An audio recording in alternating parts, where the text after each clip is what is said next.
But Christine, how will I make friends or build community abroad in my new country? How will I do it? Hey everyone, welcome to Flourish in the Foreign on YouTube. Yes, because Flourish in the Foreign is a podcast, and it's a weekly podcast where I showcase the voices and stories of Black women living and thriving abroad. Yes, because we do this. We do. Yeah, we do.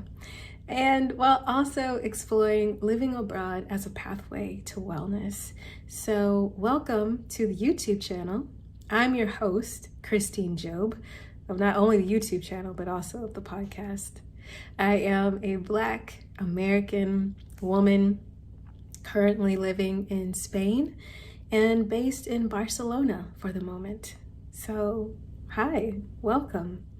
And I'm continuing this series of kind of frequently asked questions that a lot of my listeners have asked me, or I've just seen people kind of ask these kind of questions over and over again on Facebook and things like that. So today's question is, how do you make friends and build community abroad? Which is a really good question, because I feel like one of the biggest things that determines whether you will stay in a place long term is like making friends and building community, right? Obviously, like finances is really important too, but if you don't feel like you have community, if you don't feel like you have friends, it's hard because we're social creatures. We need those social ties. It's so critical. So what do I think to make friends and build community? Well, I think that probably one of the first things to do that would be, if you're moving somewhere in which they speak a different language than you do, I would learn the language, because I think that language obviously is a connecting force. And if you don't understand, if you're not able to communicate with, the local population in their local tongue, there's gonna be a lot of stuff missed in translation. Even if, the people you meet speak your language, they speak English perfectly and things like that.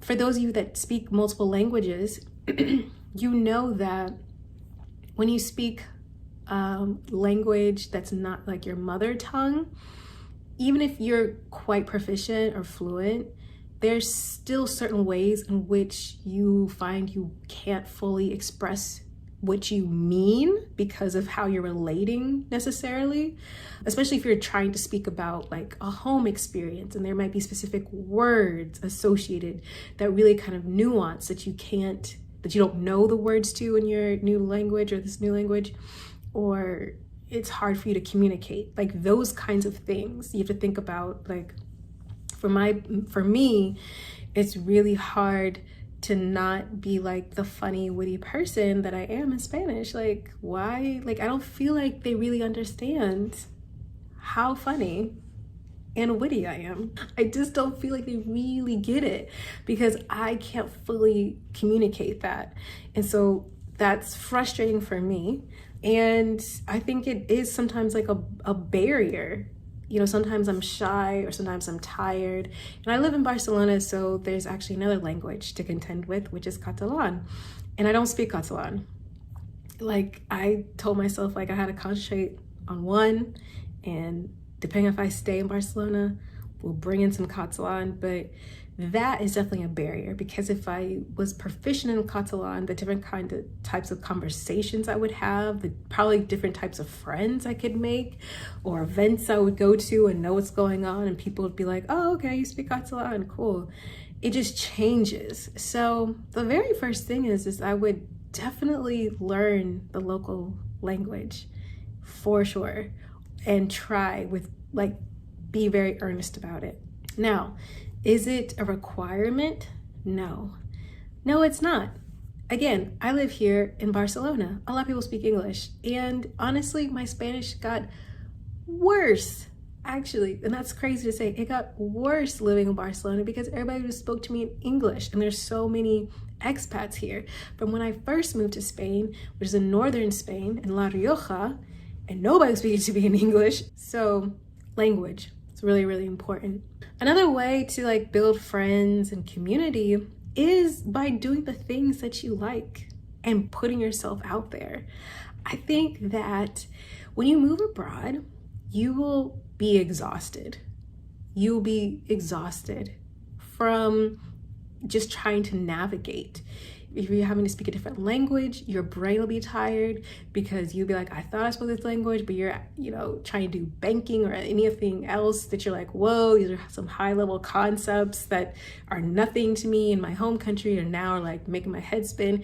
You're gonna be tired, even from like day-to-day things, going to get bread and you're like, I don't think I'm getting what I want and I don't know how to communicate. It's a lot of things. You're going to be tired, and even if you're in a space that speaks, you speak the same language, you're gonna be tired because there's gonna be a lot of nuances that normally you don't have to be aware of because you're just kind of going in automatic, that you're gonna be hyper aware of. And it's gonna be exhausting. And what it's going to probably make you wanna do is to stay home and be like, I'm gonna do what I gotta do and I'm tired. And you're gonna be justifiably tired, but you have to push through.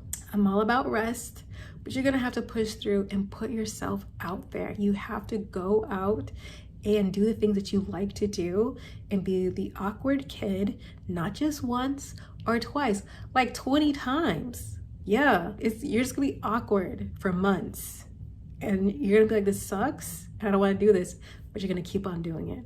So you're gonna go to meetups, doing the things that you like to do, meeting people. You're just gonna continuously put yourself out there. So if you like to cook, or if you like to go to wine tastings, or if you like to hike, you're gonna just keep on going out there because somebody's gonna like you back eventually. Or you're gonna find people that you like, but it takes time. And Amazon Prime doesn't deliver friendships or community. Like, you gotta put yourself out there. You have to. So meetups, Facebook groups in your new country, new city are going to be super important, but you are going to have to be consistent. And when I say you're gonna have to continuously put yourself out there, you're gonna need to put yourself out there probably for at least 6 months to a year. Meaning like you're going out every single week with the intention to go do something that you like and to meet people. Now, for me as an introvert, that seems exhausting and crazy, but it's what I needed to do. Like, I think especially so that you don't necessarily just you don't just bond with whoever speaks the same language or is like kind of similar to you. If you really want to cultivate a life well lived with friendships and meaning, you have to roll up your sleeves and you gotta put yourself out there. Or you gotta get stuck with whoever just chooses you. Like, really? They'd be like, oh, you're cool. You're like, yes, that's my friend, and that's it. Like, you're gonna put yourself out there if you want to really create those kind of friendships. Now, for community, I'm so glad you asked this question, because to build community has to start with an energy and a heart of reciprocity, period. A lot of people move abroad and they are very self-consumed. They're like, I want to have this experience. I want my life to change. I want this country to heal me. I want this, whatever.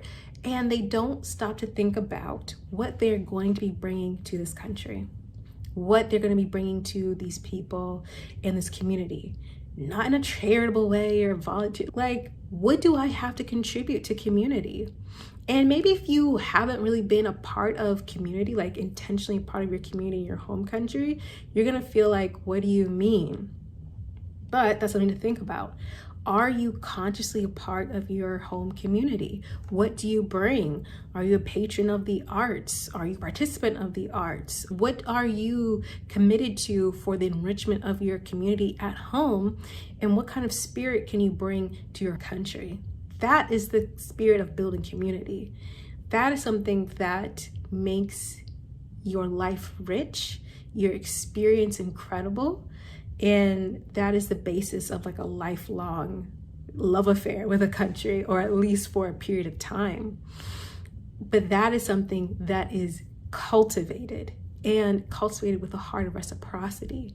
I think sometimes people think that they're going to step off a plane and people are just going to open their arms to you and just be like, yes, you're part of our community now.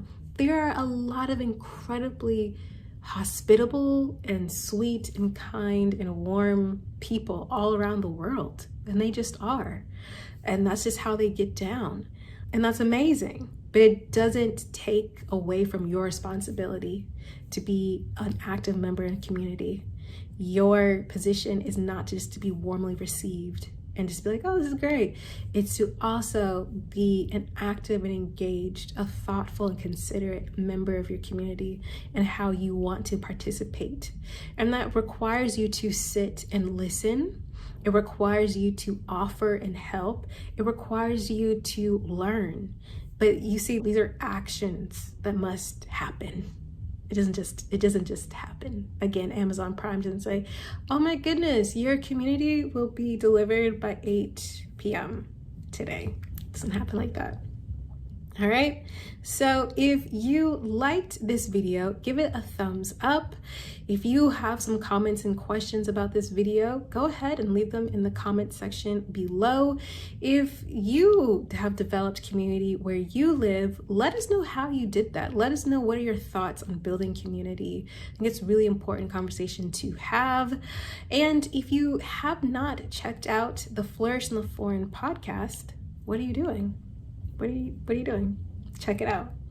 You can go to www.flourishintheforeign.com to check out all the episodes of the podcast, and also check out the resources that I have to help you get, stay, and thrive abroad.